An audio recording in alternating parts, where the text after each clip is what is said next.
Chicago Bears are on the road, 7.5-point favorites against the Jacksonville Jaguars. Even my 14-year-old son said to me this morning, how are the Bears touchdown favorites on the road?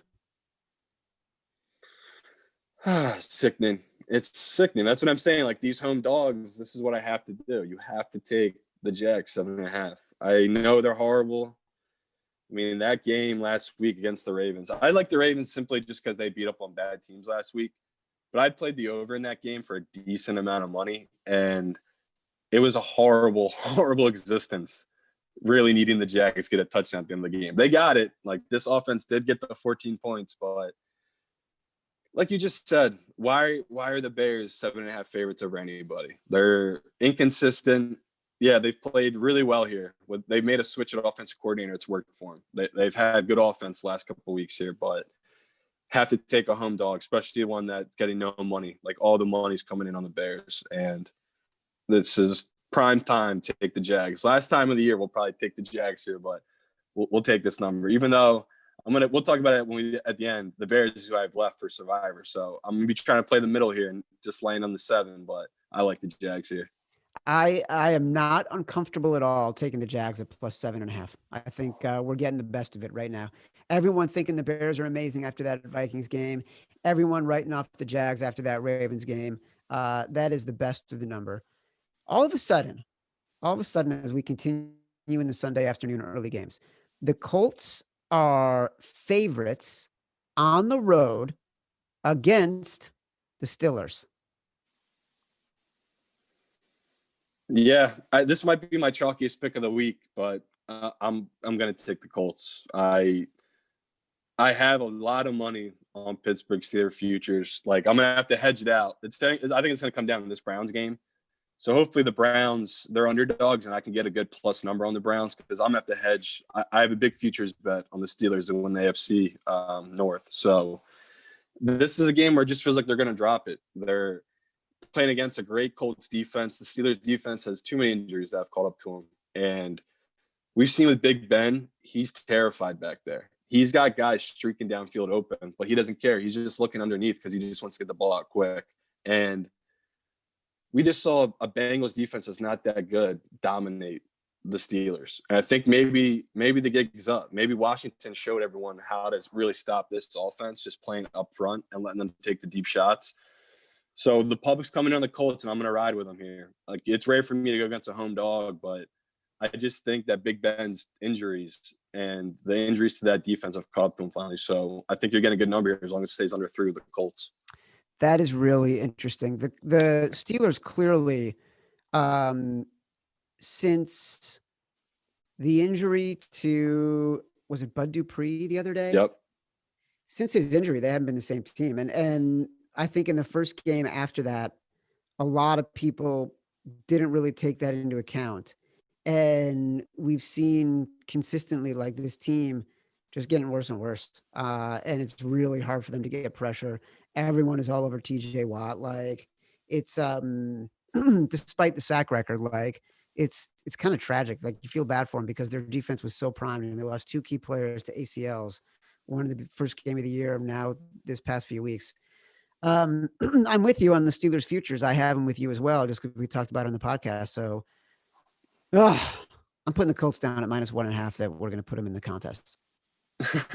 Yeah, we'll go over it too next week. Probably we'll talk about, because we gave out I posted this show today actually about our futures from May, and then we did another show in August where we talked about futures. But I'll recap some of those because we had some big, we had a big bet on the Bills going over their total and winning the division, and that's obviously both cash. So we'll review all that next week, though. Look at you bringing it back. You truly have become a media professional. The New York Football Giants, they are 11-point underdogs on the road against the Ravens. The who? The Giants? Yeah, we're not big underdogs. We're not talking about this team, right? There's no way we're investing in the Giants. Like, we gave them a shot. It's over. Yeah, like, it's your boy Colt. We get it. You love Colt McCoy, but it burned us. We're off of it. We don't have to talk about it. But yeah, I'll probably be on the Giants side just because everyone's leaving for dead. But we're not putting this in. There's no way. Nope. The Chiefs minus 10.5 against the Falcons. Eesh. No. Gad. No, we have to do it though. No, dude. The Chiefs get backdoored every time. I know, but you know who's not going to backdoor the Chiefs? You know who's not flying through that back door? The Atlanta Falcons. I honestly am cool with not putting this in just because like I am so blessed that Atlanta +6 cash. Like I took the I think the Bucs were like -7 or -7.5 at halftime. So I said, oh sweet, I'm gonna get a nice little middle here. The Bucs will come back, they'll still lose, but I'll still cash my Atlanta money line and my Atlanta +6. But in my competition, I have a lot of teams left, so I hadn't Survivor. I had the Bucs, so I was in a weird spot where it's like I kind of hedged myself just in case the Bucs did lose.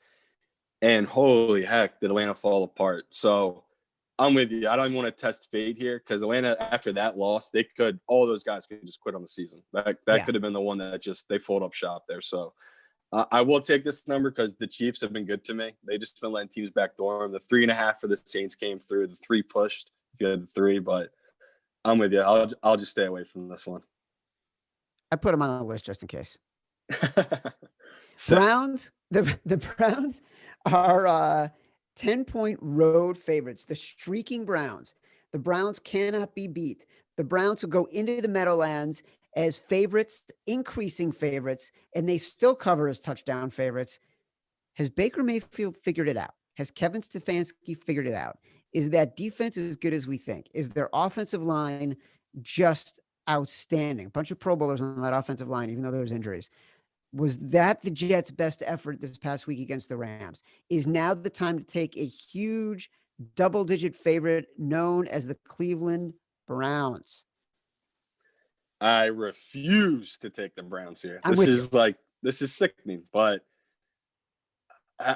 like the funniest part, the most fun I had ever on Twitter is probably tweeting out that Jets thing because people don't want to listen. Like people listen to this show, a lot of this, like especially if we get stuff wrong, like, oh, what do these guys know? But that Jets one, you'll never hear me saying the Jets are free money. Okay. And I put that literally out to the universe on Twitter that the Jets last week were free money. And no one was happy when they won that game. Jets fans weren't happy. Every Joe at the local bar had an 0-16 ticket on the Jets because they're a sucker. And it's like, this is football. It's all any given Sunday is a truest statement. That's what makes what the Chiefs are doing so incredible is that everyone knows everyone's giving the Chiefs their best shot every week, and Mahomes just keeps winning. Where the Jets, eventually a team was going to sleep on them, and that was such a snowball effect where it was Jared Goff, who's just a bipolar quarterback. 1 week he's good, 1 week he's just the worst QB in the league. And this week, like you just said, the Browns, I've been wrong on them. I didn't think the year one was Stefanski, they'd figure out the offense. And Baker's played so well in this offense. But I talked about it early in the show. Home dogs, that's what I'm here for. Like this is what professionals do. We take this +10, and we'll throw a little on the Jets' money line. If the Jets go up 10-0, 7-0, we hedge out on the Browns' money line. You just hit a nice little middle. So once again, I'm be back here on the Jets. They've been playing well. I know they laid a stinker with the Seahawks, but if you look at the other games, they have a couple games this year they could have won. That Oakland one, they should have won. They should have beat New England when they were at home. They let them come back into the game and lose. So I still think the public is still thinking to themselves, this Jets team is just awful. When I think just like last week, we're going to get good value here, especially if it's at +10. That's crazy. This home team is +10. So we'll take the Jets here. Right now, we're putting the Jets +10 potentially in the contest. We are. I'm not going to let it get scared off because I'm so mad at myself for moving them out just because it was DraftKings is smart. They do these weird things like that +16. I didn't see a +16 at any book this whole week with the Jets, but somehow DraftKings knew that would scare people off and they put that number in +16. So if they move this to +9.5, +9, I'll still take the Jets here.